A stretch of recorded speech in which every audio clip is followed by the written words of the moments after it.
Hey there, it's me Eden. If you are new to the channel, then please subscribe to my channel and visit my Patreon page for early access, link in the description. The fractured mirror. The days that followed my decision were quiet, almost too quiet. The dreams had stopped, and with them, the strange sensations of living a life that wasn't mine. But the silence in my mind didn't feel like peace. It felt like a void, an emptiness that gnawed at the edges of my thoughts. I tried to distract myself with the mundane, work, chores, even binge-watching old sitcoms. But no matter how hard I tried to focus, my thoughts kept drifting back to Alexis, to the life I had erased. Was it really gone? Or was she still out there, lingering in the shadows of my timeline, waiting for a chance to return? One evening, as I was washing dishes, I noticed something strange. My reflection in the window above the sink wasn't moving. At first, I thought it was a trick of the light, a smudge on the glass distorting my perception. But as I leaned closer, the reflection leaned back, its movements eerily out of sync with mine. "Alex," the reflection said, its voice low and hollow. I stumbled back, my heart racing. The plate I had been holding slipped from my hands and shattered on the floor. Who are you?" I stammered. The reflection didn't answer. Instead, it tilted its head, studying me with a familiarity that made my skin crawl. And then, just as suddenly as it had appeared, it was gone. I spent the rest of the night pacing my apartment, my mind racing with questions I couldn't answer. Was I losing my grip on reality? Or was this another ripple, another fracture in the timeline I had thought was stable? The next morning, I found an envelope on my doorstep. There was no name, no address, just a simple note inside: "The mirror never lies. Midnight. The old warehouse on Franklin Street." I knew better than to ignore it. When midnight came, I found myself standing in front of the warehouse, its looming structure casting long shadows under the pale moonlight. The door creaked as I pushed it open, the sound echoing through the cavernous space. Inside, the air was thick with dust and the faint smell of rust. And in the center of the room, there she was, Alexis. She looked exactly as I remembered her from the photograph, confident, poised, and utterly at ease in her skin. But her eyes held a sadness that made my chest ache. "You shouldn't have done it," she said, her voice soft but steady. "Done what?" I asked, though I already knew the answer. "Erased me," she said. "I was a part of you, Alex. And you can't just cut away pieces of yourself without consequences." "I didn't have a choice," I said, my voice rising. "I was trying to fix everything, to make things right." "But at what cost?" she asked, stepping closer. "You think you're whole now, but you're not. You're fractured, broken. And every time you look in a mirror, every time you hear a whisper in the dark, that's me. I'm still here, Alex. And I always will be." I wanted to argue, to tell her she was wrong, but deep down, I knew she wasn't. "What do you want from me?" I asked, my voice barely above a whisper. "I want you to remember," she said. "Not just me, but everything, every choice, every mistake, every moment of joy and pain. You can't move forward until you face what you've lost." Her words hung in the air, heavy and unyielding. I felt a lump rise in my throat, the weight of years of suppressed emotions threatening to overwhelm me. "I don't know if I can," I admitted. "You can," she said, reaching out to take my hand. Her touch was warm, grounding, and for a moment, I felt like I wasn't alone. "But it's your choice." As I looked into her eyes, I realized that she wasn't just a fragment of my past. She was a part of me, a reflection of everything I had been and everything I could still become. And in that moment, I made my choice. I wish I could tell you I walked out of that warehouse with a clear head and an even clearer heart. But that'd be a lie.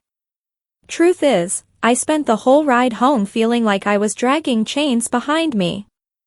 Chains made of questions, guilt, and the undeniable weight of Alexis's words. You can't move forward until you face what you've lost. Her voice replayed in my head like a broken record. I tried to convince myself she was wrong, that I'd already done the hard work of letting her go. But deep down, I knew she was right. The dream started up again that night, more vivid than ever. This time, they weren't just snippets of Alexis's life, they were a kaleidoscope of possibilities. In one, I saw Alexis walking confidently into a boardroom, commanding attention and respect. In another, she was laughing with Harriet over drinks, a glow of happiness radiating from her. But then came the darker visions, Alexis sitting alone in a sterile hospital room, her hands trembling as she stared at a chart detailing her shortened lifespan. I woke up gasping for air, the sheets tangled around me like a trap. It felt like my brain was staging a rebellion, forcing me to confront every what if I'd ever buried. The next morning, I did something I hadn't done in years. I called my parents. I could tell from the moment my mom answered the phone that she wasn't expecting to hear from me. Alex? Is everything okay? Yeah, Mom, everything's fine, I said, though my voice betrayed me. I was just thinking about coming by. If that's okay. There was a pause, and I could hear the hesitation in her voice when she replied. Of course, honey. We'd love to see you. When I pulled into the driveway later that day, the house looked smaller than I remembered. Or maybe I was just seeing it through different eyes. The front door opened before I could knock, and there was my mom, her arms outstretched, her face a mix of surprise and cautious optimism. We hugged, and for a moment, it felt like no time had passed. But as I stepped inside, the tension was palpable. My dad sat in his recliner, his eyes flicking to the TV as if he couldn't decide whether to greet me or pretend he hadn't noticed I was there. Hey, Dad, I said, trying to sound casual. Alex, he replied, his tone stiff but not unkind. It's been a while. We made small talk for a while, safe topics like the weather, work, and the latest neighborhood gossip. But I could feel the elephant in the room growing bigger with every passing second. Finally, I couldn't take it anymore. Mom, Dad, I said, setting my coffee cup down with a deliberate clink. I need to talk to you about something. Something I've never really been honest about. They both looked at me, their expressions guarded. You remember when I almost went through with that procedure? I asked, my voice faltering. My dad shifted uncomfortably, and my mom's face tightened. Yes, she said cautiously. We remember. I didn't do it, I said quickly, as if the words might dissolve the tension in the room. But for a long time, I wanted to. And even though I didn't go through with it, there's a part of me that still wonders who I might have been if I had. The silence that followed was deafening. I could see the wheels turning in their heads, the effort it took to process what I was saying. Finally, my mom spoke. Alex, we've always wanted you to be happy. We didn't understand it then, and honestly, I'm not sure we understand it now. But we're glad you're here. That you're talking to us. My dad nodded, his jaw tight. We don't have to understand everything to love you, he said gruffly. It wasn't a perfect resolution. It wasn't the tearful embrace or the sudden epiphany I might have hoped for. But it was something. A start. That night, I sat in my childhood bedroom, the walls still adorned with faded posters and shelves lined with dusty trophies. I found myself staring into the mirror above the dresser, half expecting Alexis to appear. But all I saw was me, tired, conflicted, but undeniably me. You're not done yet, a voice whispered, so faint I couldn't tell if it was in my head or the air around me. I didn't respond. Instead, I reached into my pocket and pulled out the photo of Alexis that I thought I had destroyed. Somehow, impossibly, it was whole again. The next morning, I couldn't shake the unease that had settled over me like a fog. The photo sat on my nightstand, its edges worn and frayed, as if it had been carried through countless lifetimes. I hadn't touched it since I found it, too afraid of what it might mean. I spent most of the day trying to distract myself. I went for a run, cleaned the apartment, even started organizing the stacks of unopened mail I'd been ignoring for weeks. But no matter what I did, the photo lingered in the back of my mind, a constant, gnawing presence. By evening, I couldn't take it anymore. I picked up the photo, turning it over in my hands, studying every detail.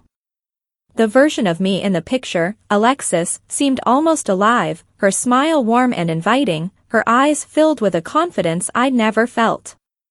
"Who are you really?" I whispered, as if the photo could hear me. The room seemed to grow colder, the shadows stretching longer as the light outside faded. And then, without warning, the photo began to glow. I dropped it, stumbling back in shock. The glow intensified, filling the room with a blinding white light. I shielded my eyes, my heart pounding as the air around me seemed to hum with energy. When the light finally dimmed, the photo was gone. In its place stood Alexis. She looked exactly as she had in the warehouse, but now there was a determination in her eyes that hadn't been there before. "You can't ignore me anymore, Alex," she said, her voice calm but firm. "I'm not ignoring you," I said, my voice trembling. I don't know what to do." "You know what to do," she said, stepping closer. "You've always known. You just don't want to admit it." "I don't understand," I shouted, the words spilling out before I could stop them. "I fixed the timeline. I erased you. You shouldn't even be here." Her expression softened, a flicker of sadness crossing her face. "You can't erase what's meant to be," she said. "You can try to bury it, to push it away, but it'll always find its way back. I'm not here to haunt you, Alex. I'm here to help you." "Help me with what?" I asked, my voice barely above a whisper. "To accept yourself," she said simply. I stared at her, my mind racing. "I don't even know who I am anymore," I admitted. "That's the problem," she said. "You've spent so much time running from yourself, from me, that you've forgotten who we are. But it's not too late to remember." She reached out, her hand hovering just above mine. "Let me show you," she said. I hesitated, fear and curiosity warring within me. Finally, I nodded, and her hand closed over mine. Please subscribe my channel for the next part. And visit my Patreon page for early access.